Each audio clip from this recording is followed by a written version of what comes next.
네, 베트남 하노이에서 열리는 2차 북미 정상회담 이제 사흘 앞으로 다가왔습니다. 또 같은 날 치러지는 자유한국당의 전당대회도 관심을 모으고 있습니다. 다양한 정치권 이슈, 최민희 전 민주당 의원 그리고 이상일 전 새누리당 의원과 짚어보겠습니다. 두 분 나오셨습니다. 안녕하십니까?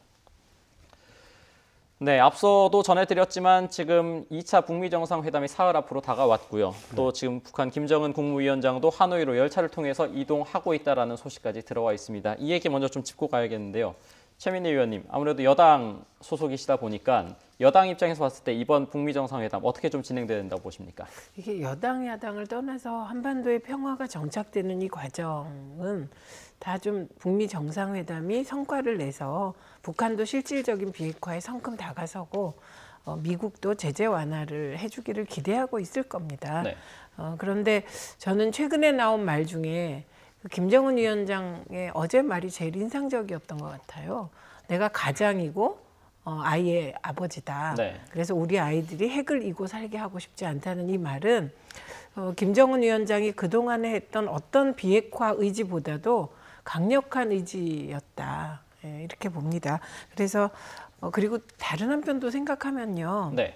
북한이 핵을 개발해온 역사가 얼마며 비핵화를 위해 논의해온 역사가 얼마입니까? 네. 그러니까 이게 2차 북미 정상회담으로 끝날 것 같지 않아요. 그래서 2차 북미 정상회담은 또 다른 시작이 아닌가 싶습니다. 네. 그래서 이 한반도 평화와 비핵화 문제에 대해서만은 여야가 갈등하지 말고 초당적으로 길을 찾고 그리고 여당이 조금 서두른다 싶으면 네. 야당이 조금 제동을 걸 때 그것이 발목 잡기는 아닌 좀 그런 대응? 그래서 국회가 사실은 1월 달에 쉬고 2월 달에 네. 휴식 중이잖아요. 네. 근데 이 한반도 평화 문제까지도 대통령 흔들기를 한다면 안 될 것 같습니다. 또 이번에 보수 입장에서도 좀 살펴보면요. 지금 아무래도 비핵화와 상응 조치 얘기도 나오고 있는데 지금 선 비핵화를 중요시해야 된다 이렇게 자유한국당 쪽에서는 계속 얘기를 하고 있는데 보수 입장에서 보시기에는 어떻게 해야 된다고 보십니까? 사실은 지금 핵 문제는 북한이 일으킨 거죠. 그래서 1994년 제네바 합의부터 지금까지 합의가 수차례 있었는데 또 합의가 깨진 거는 또 북한이 약속을 지키지 않은 측면이 네. 크기 때문에 그래서 일단은 비핵화에 대한 지금 입구도 못 들어갔습니다. 입구라는 게 뭐냐면 북한이 가지고 있는 핵무기, 핵물질, 핵시설에 대한 성실한 지금 신고가 본질적인 문제란 말이에요. 그게 네. 입구가 들어가야 그 다음에 검증, 사찰, 그 다음 폐기 수순으로 가는 거 아니겠습니까? 그런데 지난해 싱가포르 북미 1차 정상회담의 네. 경우는 일단 선언적인 내용에 그쳤어요. 그러면 정말 비핵화가 북한이 우리가 원하는 그 길로 우리가 견인을 하려면 네. 물론 북한이 어떤 조치를 먼저 취하느냐에 따라서 상응 조치가 동반이 돼야 되겠죠. 그러니까 북한이 제일 원하는 게 대북 제재 안 한데 네. 북한이 과연 진정성 있게 비핵화의 길로 다가가느냐에 따라 제재 완화도 서서히 이루어지지 않겠습니까? 그러니까 일단 문제를 일으킨 북한의 이 선 비핵화의 길이 북한이 성의 있는 조치로 소위 증명을 해 보이는 게 중요한 거죠. 그에 따라서 북한이 말하는 단계적 동시적 조치도 미국과 우리가 취해주는 거 아니겠습니까? 그런데 이번 2차 회담 결과 저도 네. 매우 기대를 갖고 주목을 하고 있습니다. 그러니까 지난해는 그냥 선언적인 정도에 그쳤는데 이제는 보다 구체적이고 진전된 비핵화의 조치가 이루어져야 된다는 거죠. 그런데 북한이 지금 어떻게 나올지는 아직까지는 모르겠습니다. 물론 실무 협상이 어제까지 3차례 네. 현지에서 진행되고 있고 기대를 걸 수 있는 그런 상황이라고 보지만 이미 최 의원님 말씀하신 대로 2차로 끝날 건 아닌 것 같아요. 네. 그리고 트럼프 대통령도 벌써 3차 이야기를 하기 때문에 보다 단계적인 어떤 조치가 취해지면서 우리가 원하는 완전한 비핵화. 그러니까 네. 사실은 그 완전한 비핵화는 미국이 말하는 충분히 최종적으로 검증된 비핵화란 말이죠. 네. 과거에는 완전하고 검증된 돌이킬 수 없는 비핵화와 같은 컨셉인데 그런 길로 북한이 조금씩 다가올 수 있도록 네. 한미가 많은 견인 노력을 해야 되겠다 이런 생각입니다. 네, 아무래도 일단 최민희 의원님께서는 초당적 협력 중요시하셨고 또 이상일 의원님께서는 구체적인 비핵화 조치가 선행돼야 된다 이런 말씀을 좀 강조해 주셨던 것 같은데요. 두 전직 의원분들 나오셨으니까 좀 더 전문적인 주제로 들어가 보겠습니다. 자유한국당 전당대회가 북미 정상회담과 마찬가지로 사흘 뒤에 열리는데요. 네, 아무래도 지난주 금요일입니다. 지난주 금요일에 한국갤럽에서 조금 의미 있는 여론조사 결과가 나온 게 있는데요. 그래픽 보면서 좀 말씀드리겠습니다. 네, 지금 한국갤럽이 실시했던 자유한국당 대표 경선 선호 후보인데요. 지금 이게 빨간색 표시와 그리고 푸른색 표시가 되어 있는데 빨간색 표시는 한국당 지지층들이 응답한 비율이고요. 그리고 파란색은 일반 국민들, 일반 조사 대상자들이 응답한 내용입니다. 정리를 해드리면은 일반 응답자 가운데서는 오세훈 후보를 37%가 이제 가장 대표로서 적합하다 이렇게 응답을 했고요. 그리고 한국당 지지층 가운데는 52% 절반이 넘는 응답자가 황교안 후보가 당 대표로 가장 적합하다 이렇게 응답을 했습니다. 아무래도 민심과 일반 민심과 당심 사이에 어느 정도 좀 괴리가 있지 않나 이런 생각이 좀 드는데요. 이를 바탕으로 했을 때 현재 판세 좀 지금 27일 최종 네. 결과가 나오는데 이렇게 돼 있습니다. 소위 당원들이 투표하는 비중이 70%고요. 네. 일반 여론조사가 30%입니다. 물론 일반 여론조사 한 표의 값어치는 상당히 큽니다. 소위 당원의 한 당원 투표 15표 정도 네. 그렇게 되는데 지금 70대 30이라는 비중을 볼 때 객관적으로는 황교안 후보가 좀 네. 유리한 상황으로 보여져요. 그러나 지금 사실은 당심이 민심하고 꽤 지금 괴리가 돼 있단 말이죠. 네. 그래서 저 일반 국민들이 바라보는 저 여론조사 결과를 보고 당원들이 조금 생각을 다시 한번 할 수도 있겠다. 근데 이제 당심과 민심의 괴리를 한꺼번에 짧은 기간에 좁히기는 어렵지만 네. 오세훈 후보가 계속 강조하는 건 내년 총선 승리를 하기 위해서는 어떤 후보가 적합하냐 이 메시지를 계속 던지고 있기 때문에 네. 민심이 저렇게 오세훈 후보 쪽으로 15%포인트란 말이죠. 그러니까 오차 범위보다 꽤 큰 간격을 지금 벌리면서 황교안 후보한테 앞서는 상황이니까 당심에도 어느 정도 네. 영향은 줄 수 있겠다 이런 생각이 들어요. 당심에도 어느 정도 영향을 줄 수 있겠다 이렇게 말씀을 하셨는데요. 지금 제가 전에 민주당에 계셨기 때문에 누가 될 것 같냐 이런 말씀 드리는 거 사실 좀 조심스러울 것 같고 대신 민주당 입장에서 봤을 때 어떤 후보가 되는 것이 가장 유리하고 또 곤란하다고 보십니까? 아니 일단 우선은 황교안 후보가 저는 될 것 같습니다. 네. 왜냐하면 지금 룰이 7대 3이라고 말씀하셨는데 네. 당원 70, 여론조사 30인데 이 여론조사 30이 그냥 일반 여론조사가 아니더라고요.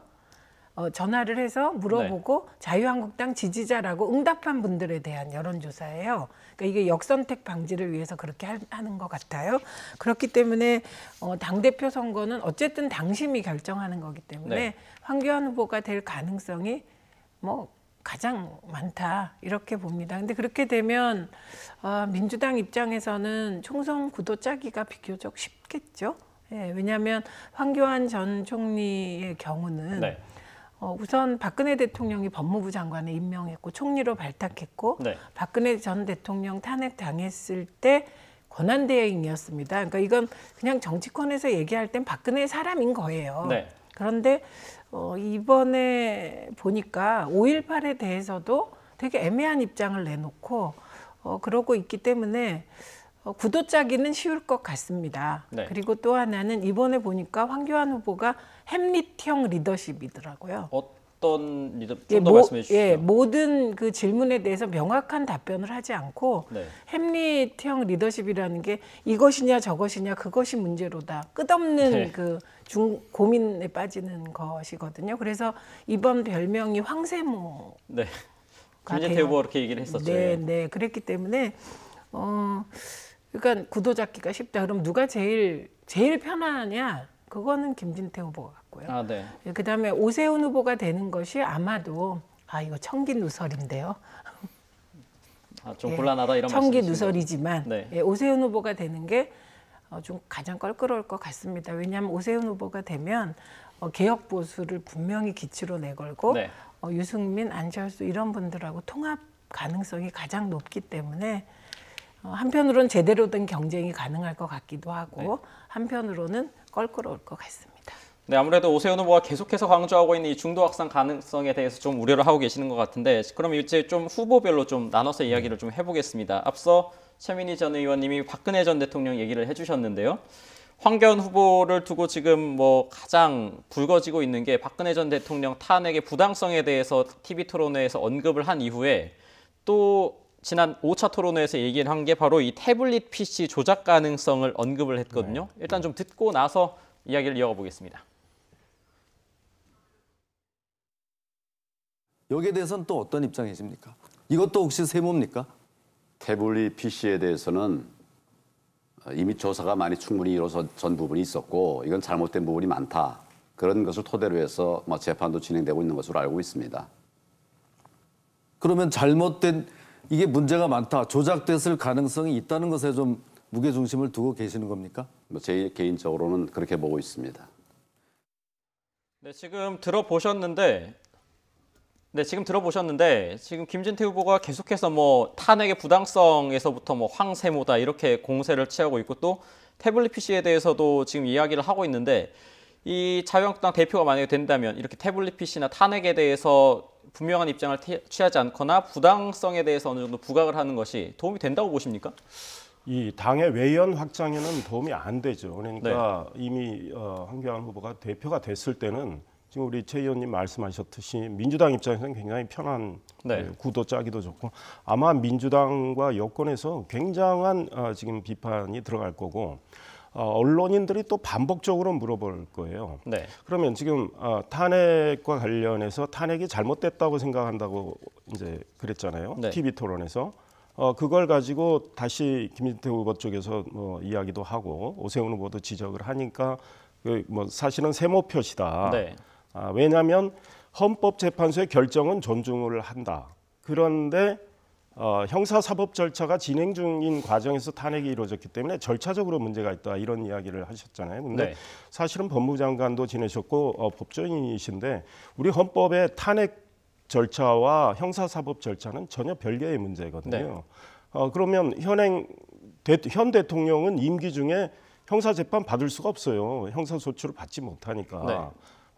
그런데 그 대통령이 헌법 정신에 맞지 않게 국정 운영을 했다면 그건 탄핵으로 소위 심판을 하는 상황이잖아요. 네. 그런 상황에 대해서 두 개를 지금 이게 믹스를 해가지고 약간 궁지에 몰린 걸 빠져나오시려고 한 것 같아요. 그런 면에서 이제 계속 그 문제가 제기가 될 거고 태블릿 PC의 그 증거 능력과 관련해서는 이미 법원에서도 증거 능력을 인정을 했고 사실은 그걸 조작하기 어렵다는 게 국립과학수사연구소의 그 디지털 포렌식을 통해서도 다 확인이 된 문제입니다. 그런데 김진태 후보한테 말린 거죠. 김진태 후보는 뭐 무조건 뭐 객관적인 저런 어떤 사실보다는 자기의 주장을 하고 있는데 거기에 그냥 끌려간 셈이 돼버렸어요. 그러니까 오세훈 후보가 어제 토론회에서 도대체 무슨 근거로 태블릿 PC가 조작됐다고 이야기하느냐 그랬더니 황교안 후보가 답을 하질 않았습니다. 이미 이야기하고 넘어갔는데 우리 안에서 싸우지 말자 이렇게 하고 넘어가 버리셨어요. 그러니까 만약에 대표가 된다면 저 문제가 집요하게 본인을 괴롭히는 어떤 의제가 될 것 같아요. 최민희 의원님, 그러면 지금 황교안 후보가 어쨌든 탄핵이 정당했다라고 분명히 이야기를 하지는 않고 있는 것 아니겠습니까? 그렇게 봤을 때 그러면 이게 한국당 당신을 잡는 데 어느 정도 신경을 쓰고 있다 이렇게 봐야겠습니까? 그렇죠. 아까 당원 대상 그 여론조사 결과를 보면 황교안 후보가 52%, 김진태 후보가 15%니까 거의 67%가 당원들이 소위 태극기 세력과 비슷한 판단을 하고 있는 그런 상황으로 보입니다. 그래서 황교안 후보가 이제 당대표가 되고 싶은 것 같습니다. 아주 많이. 그런데 당대표라는 거는 그 지지자들에게 표를 얻기 위해서 노력하는 존재이기도 하지만 리더십이 있어야 되거든요. 그래서 지금 당장은 태극기 세력이 크게 보이고 태극기 세력이 아마 투표에도 많이 참여했을 것 같습니다. 왜냐하면 최종 어제 모바일 투표율이 25.7%잖아요. 네. 그러니까 25.7%는 굉장히 낮게 보이죠.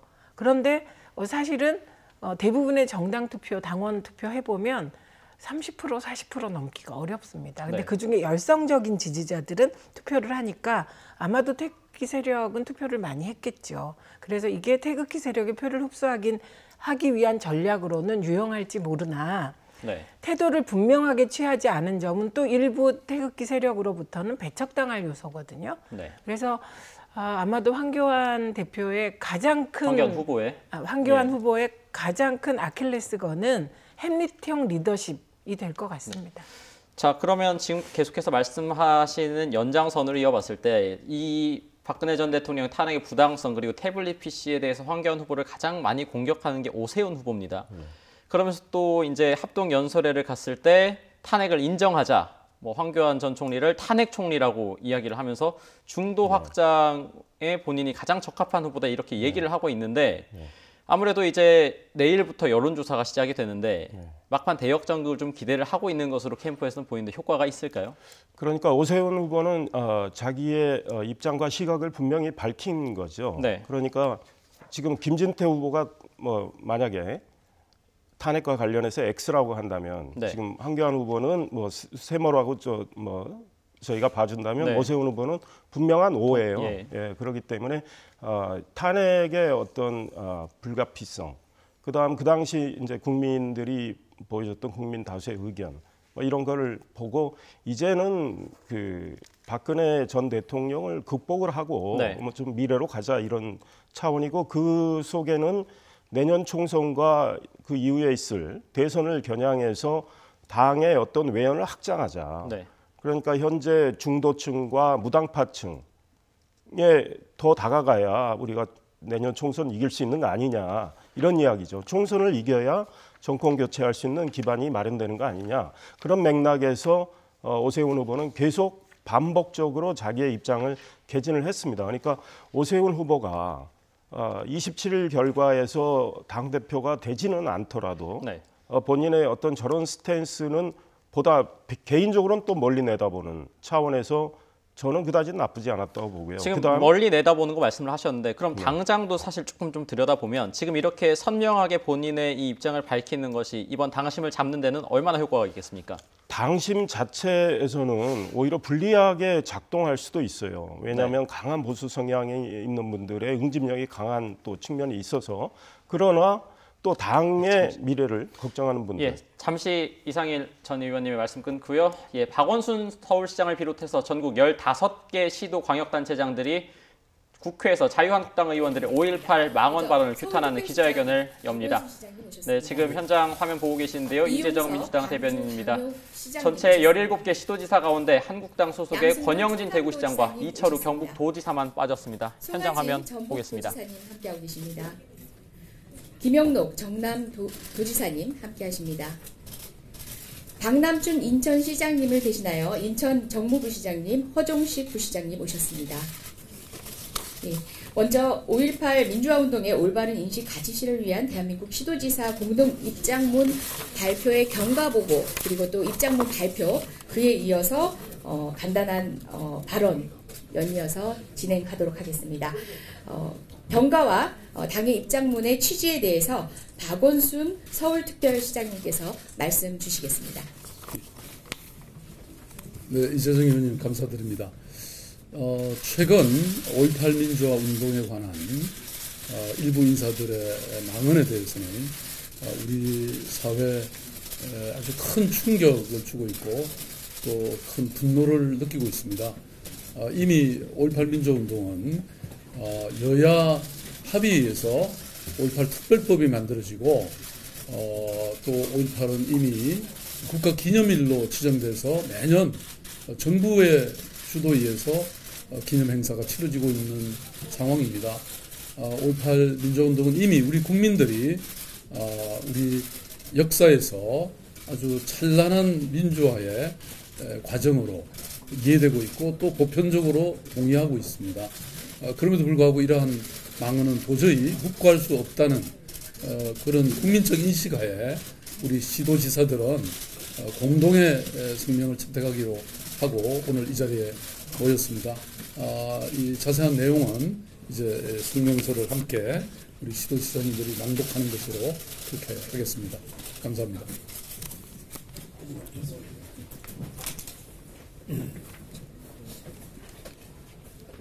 (5.18) 민주화운동의 올바른 인식과 가치 실현을 위한 시도지사 공동입장문을 낭독해 드리겠습니다. (5.18) 민주화운동은 우리 국민 스스로의 노력과 희생으로 이루어낸 대한민국 민주주의 발전에 있어서 가장 빛나는 역사입니다. 그날의 숭고한 민주정신을 오래도록 기리고자 1997년 5월 5.18 민주화운동 기념일이 법정기념일로 지정되었습니다. 그러나 아직까지 수많은 운동가와 유가족들은 5.18 민주화운동 과정에서 치른 깊은 상처와 아픔을 가슴에 품고 살아가고 있습니다.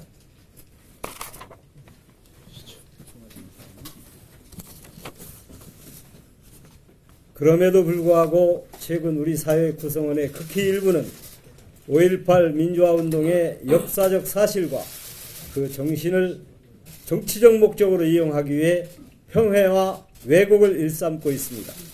이에 대한민국 시도지사는 5.18 민주화운동을 올바르게 인식하고 그 가치를 실현해 나가고자 다음과 같이 입장을 밝히는 바입니다.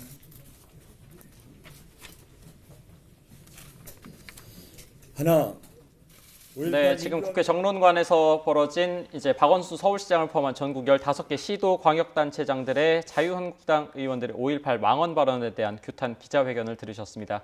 이 기자회견에서 한국당 소속의 권영진 대구시장과 이철우 경북도지사만 빠졌는데요.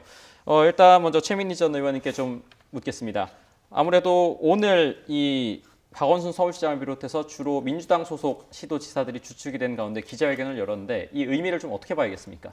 우선 5.18 망언에 대해서 이것이 민주주의에 대한 부정, 그리고 국민에 대한 부정, 네. 그리고 국민적 합의에 대한 무시, 그리고 아직까지도 광주의 고통에서 벗어나지 못한 희생자들과 그 유가족들, 유공자들에 대한 이건 모독이라고 보고 네. 시도지사들이 모여서 입장을 표명하기로 한 것으로 보입니다.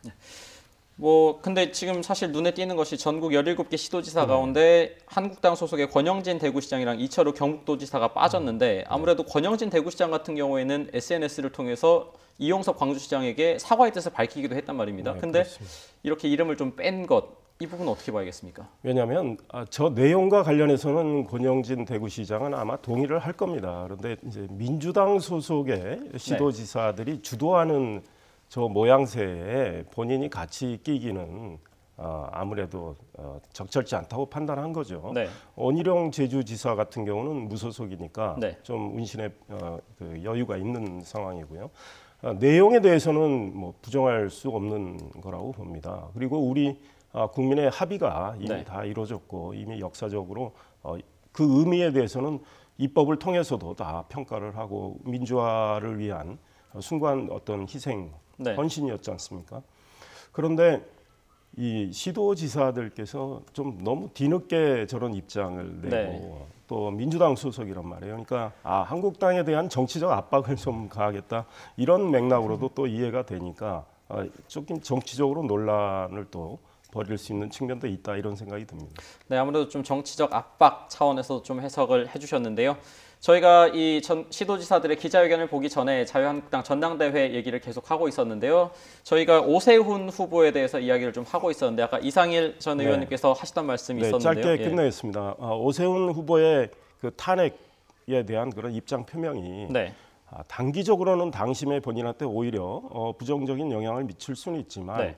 오세훈 후보는 결국은 국민을 보고 캠페인을 했다고 봅니다. 그런 맥락에서 장기적으로는 본인한테 오히려 유리해질 수 있고 네. 전당대회 과정에 초반에 굉장히 불미스러운 일들이 많이 있었습니다. 뭐 이게 축제의 마당이 아니라 난장판 아니냐 많은 네. 언론들도 지적을 했고 그런 걸 통해서 당을 걱정하는 당원들 국민들이 네. 이렇게 가면 안 되겠다 해서 한번 오세훈 후보 입장을 한번 생각해 볼 수 있는 계기도 됐다 이런 생각도 듭니다. 그런데 이 오세훈 후보가 이제 아무래도 내일부터 시작되는 여론조사에 조금 기대를 걸고 있습니다. 캠프 관계자도 그렇게 저한테 얘기를 했는데 그런데 만약에 뭐 황교안 후보를 이기는 걸로 기대는 하고 있지만 만약에 황교안 후보와 격차가 좀 크게 벌어져서 패배를 하게 된다면 본인이 얘기했던 이 중도 확장이나 개혁 보수에 대한 목소리도 좀 작아지는 것 아니냐 이런 우려도 있거든요. 그러니까 자유한국당 전당대회 결과에 따라 네. 국민들은 아 자유한국당이 이런 정당이구나 이런 어떤 이미지를 갖게 될 겁니다. 나름 네. 규정을 하는데 김진태 후보나 황교안 후보가 되면 아 자유한국당이 태극기 부대의 정당이구나 이렇게 규정이 될 것 같아요. 네. 물론 황교안 후보도 당대표가 되면 중도 전략을 취하겠지만 이번에 너무 저는 큰 실수를 했다고 봅니다. 탄핵에 대해서 분명치 못한 태도, 네. 그다음에 태블릿 PC 조작설에 동의한 부분은 두고두고 문제가 될 것 같아서 네. 중도 확산 전략을 할 때마다 그게 걸림돌이 될 거거든요. 반면에 오세훈 후보는 이번에 지더라도 네. 거의 유일하게 당대표 후보답게 당대표 선거를 치른 거 아닌가요? 그러니까 미래를 얘기하고 중도 확산을 얘기하고 총선 승리를 얘기하고 합리적 보수를 얘기하고 뭐 이랬기 때문에 물론 이제 지더라도 근소한 차로 지느냐 네. 정말 형편없이 지느냐 이게 중요하겠지만 오세훈 후보는 나름 이번에 자기 브랜드를 확실히 한 것으로 보입니다. 이 자기 브랜드를 확실히 한 것에 대해서 두 분이 모두 평가를 해주셨는데 제가 이제 지난번 대구 지역에서 열린 합동연설에서도 갔었고 또 오세훈 후보가 상대적으로 강세라고 할 수 있는 수도권 지역의 합동연설에서도 오세훈 후보가 탄핵 극복, 탄핵을 인정하자 그리고 또 탄핵 총리로는 안 된다 이런 발언을 할 때 김진태 후보 쪽 지지자들을 중심으로 해서 고성과 야유 그리고 또 전에는 욕설 논란까지도 나오기도 했었거든요. 이 김진태 후보의 이 태극기 부대의 열성적인 지지 이번 당심에 어떻게 봐야 되겠습니까? 그러니까 그분들이 굉장히 열성적인 건 맞죠. 그리고 비중상은 뭐 2%다라고 하는데 네. 그 응집력이 강해서 실제 표결에 투표 결과에 미치는 영향은 그보다 클 수도 있어요. 그런데 사실은 그런 분들의 그 표심에 대해서 네. 한국당의 상당히 합리적이고 이성적인 또 당원들, 또 한국당 지지자들은 또 걱정하는 분들도 있거든요. 네. 그러니까 반작용도 나올 수 있다는 거죠. 그분들의 그 강한 응집력의 반작용. 이렇게 가면 우리 당의 미래가 네. 좀 없는 거 아니냐. 우리가 외연 확장을 해서 총선 승리, 정권 교체까지 가야 되는데 이렇게 가서는 오히려 우리가 더 고립되는 거 아니냐. 네. 이렇게 판단하는 분들도 있을 것 같아요. 그런데 이제 표심이 어떻게 나올지는 뚜껑을 열어봐야 되니까 그걸 보고 또 분석을 해야 될 것 같습니다. 네, 이제 사흘 뒤면 자유한국당 전당대회 결과가 나와서 새 대표가 뽑힐 텐데요. 아무래도 좀 어떤 후보가 뽑히게 될지 기대가 되고 있습니다. 그 이제 마지막 주제로 좀 넘어가 보겠습니다. 민주당 쪽 얘기를 좀 해보려고 하는데요. 이른바 친문계 인사들의 민주당 복귀가 지금 임박한 상태입니다. 특히 문재인 대통령의 삼철로 불리는 그 중에서 이제 최측근으로 불리는 양정철 전 비서관. 뭐 아무래도 정치와는 좀 거리를 두겠다고 했었는데 지금 뭐 좀 복귀가 임박했다 이런 얘기가 좀 나오고 있거든요. 그러니까 언제 복귀하든 뭐 그게 그냥 당연한 수순이 아닐까 싶습니다. 근데 이제 복귀하는 방식이 네. 흔히 정치를 재개한다 그러면 다음 총선 때 지역구에 출마하는 것이죠. 지금으로서는. 네. 근데 지금 나오는 얘기는 당 싱크탱크인 민주정책연구원장 얘기가 나오고 있잖아요. 지금 현재 김민석 전 의원이 네, 김민석 의원의 임기가 5월에 끝납니다. 네. 그러니까 그 5월 이후에 민주정책연구원장을 맡을 가능성이 있다는 건데 민주정책연구원장을 맡든 당에 복귀해서 어딘가 지역구로 가서 출마를 하든 네. 그것은 뭐 저는 본인이 원하면 네. 그리고 결격 사유가 없다면 그리고 당이 받아들인다면 그건 뭐 당연한 수순이 아닌가 싶습니다. 네, 지금 뭐 북미 정상회담부터 그리고 자유한국당 전당대회 그리고 이제 이른바 친문 인사, 민주당 뭐 인사의 복귀까지 다양한 전국 현안을 좀 짚어봤습니다. 최민희 전 민주당 의원 그리고 이상일 전 새누리당 의원과 함께했습니다. 두 분 감사합니다.